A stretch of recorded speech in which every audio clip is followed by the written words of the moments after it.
اللہ علیہ وسلم اعدہ اللہ لمن اطعم الطعام وافشى السلام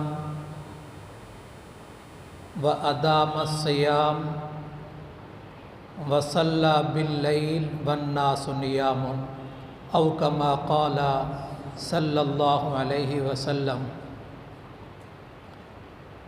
اللہ تعالیٰ آپ کو اور آپ کے بیماروں کو صحت عطا فرمائے۔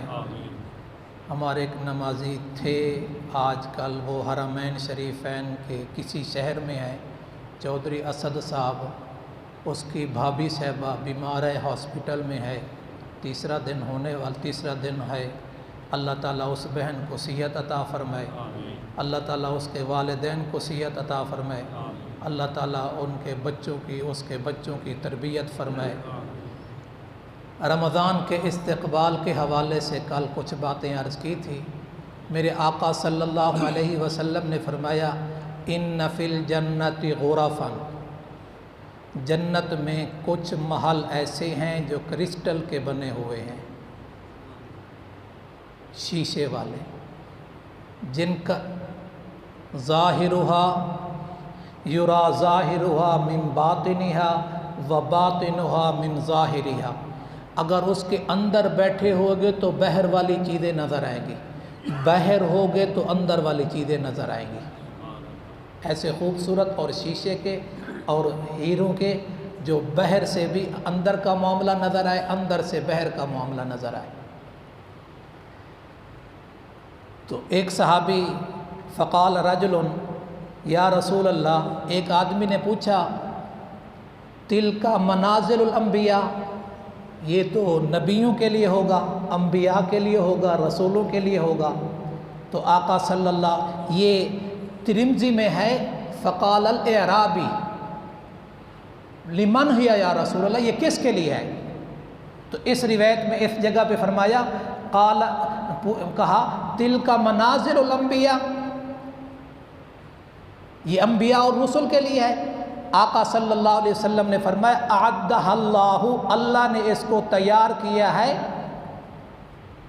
اب وہ تیار جس کے لیے کیا ہے اس کی صفات نظر بتا رہے ہیں۔ لمن اطعم الطعام، جو کھانا کھلانے والا ہے، وافشى السلام، جو سلام کو پھیلانے والا ہے، وادام الصیام، جو روزے رکھنے والا ہے، کثرت سے روزے رکھنے والا ہے، وصلی باللیل والناس نیام، اور رات کی نماز پڑھنے والا ہے جب لوگ سوئے ہوئے ہوتے ہیں۔ تو یہ کتنی صفات اس جگہ شمار کی ہے؟ اطعم الطعام۔ ترمذی کی روایت میں طیب الکلام، نرم گفتگو کرنے والا، میٹھی گفتگو کرنے والا۔ لیکن امام صاحب کبھی کبھی غصہ کر لے تو ناراض نہ ہونا، ہاں جی، تھوڑی کبھی کبھی نرم گفتگو کرنے والا، کھانا کھلانے والا، سلام کو پھیلانے والا، اور کیا ہے؟ رات کی نماز پڑھنے والا۔ اب اس روایت میں ہمیں رمضان سے پہلے کیا کام کرنی ہے؟ نرم گفتگو کرنی ہے، کھانا کھلانا ہے، اور افطاری کرانا کوئی تھوڑا ثواب نہیں ہے، آگے تذکرہ آئے گا۔ ایک آدمی کسی کا روزہ افطار کراتا ہے، ہاں جی، ایک آدمی کسی کا روزہ افطار کراتا ہے، روزے دار کو جتنا سارا دن روزہ رکھنے کا ثواب ملا ہے وہ افطار کرانے والے کو ثواب ملے گا۔ لیکن صحابی نے پوچھا یا رسول اللہ، ہم میں سے ہر آدمی تو افطار نہیں کرا سکتا۔ فرمایا لسی، دودھ، کھجور، پانی، ان چیزوں میں سے کچھ ہے، وہ بھی اگر کر دو گے تو اللہ اس پہ بھی اجر عطا کرے گا۔